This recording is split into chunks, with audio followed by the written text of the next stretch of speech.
సున్నా నుండి మొదలు. నాని ఒక అంతర్ముఖుడు. తన చుట్టూ ఉన్న ప్రపంచం కంటే తన ఆలోచనల ప్రపంచంలోనే అతను ఎక్కువగా గడుపుతుంటాడు. కాని గత ఏడాదిన్నర కాలం అతని జీవితంలో ఒక చీకటి అధ్యాయంలా మారింది. ఉద్యోగం పోయింది. చేతిలో ఉన్న డబ్బును బెట్టింగ్లో పోగొట్టుకున్నాడు. గదిలో ఒంటరిగా కూర్చుని తన తప్పులను తలుచుకుంటూ శూన్యంలోకి చూస్తున్నాడు. పశ్చాత్తాపం మనిషిని దహిస్తుంది, కాని అదే కొత్త మార్గానికి పునాది వేస్తుంది. నాని తన గతాన్ని మార్చలేనని గ్రహించాడు, కాని భవిష్యత్తును మార్చుకోవాలని నిర్ణయించుకున్నాడు. నేను మళ్లీ సున్నా నుండి ప్రారంభించాలి అని తనకు తాను చెప్పుకున్నాడు. అతని కళ్లలో ఇప్పుడు నిరాశలేదు, ఏదో సాధించాలని ఒక చిన్న మెరుపు కనిపిస్తోంది. నానికి ఉన్న ఒకే ఒక్క ఆశ అతని ప్రాణస్నేహితుడు రాజు. రాజు ఎప్పుడూ నానిని అర్థం చేసుకుంటాడు.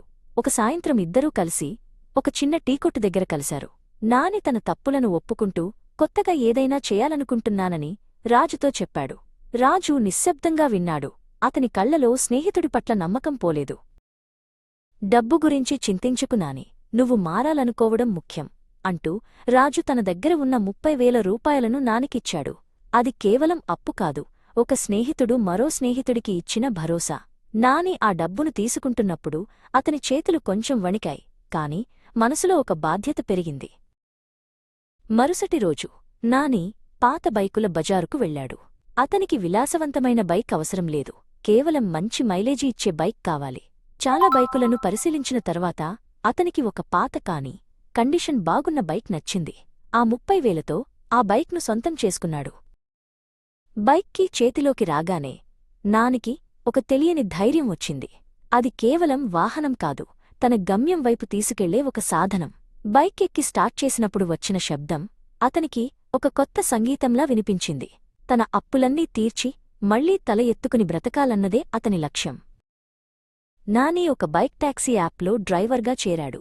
తన దగ్గర ఉన్న పాత హెల్మెట్ను శుభ్రం చేసుకుని ఒక బ్యాగ్ తగిలించుకుని సిద్ధమయ్యాడు. అంతర్ముఖుడైన నానికి కొత్త వ్యక్తులతో మాట్లాడటం కొంచెం కష్టమే, కాని తన లక్ష్యం ముందు ఆ భయం చిన్నదిగా అనిపించింది. మొదటి రోజే మొదటి రైడు వచ్చింది. ఫోన్ మోగగానే నాని గుండె వేగంగా కొట్టుకుంది. గమ్యస్థానానికి వెళ్లి ప్రయాణికుణ్ణి పికప్ చేసుకున్నాడు.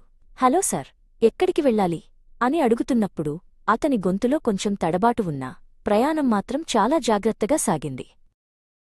ఉదయం నుండి రాత్రి వరకు నాని విశ్రాంతి లేకుండా బైక్ నడుపుతున్నాడు. ఎండా వానా అని చూడకుండా వీధులన్నీ తిరుగుతున్నాడు. రోజూ ముగిసేసరికి అలసటగా ఉన్నా తన జేబులో చేరుతున్న సంపాదన చూసి ఆ నొప్పిని మర్చిపోతున్నాడు.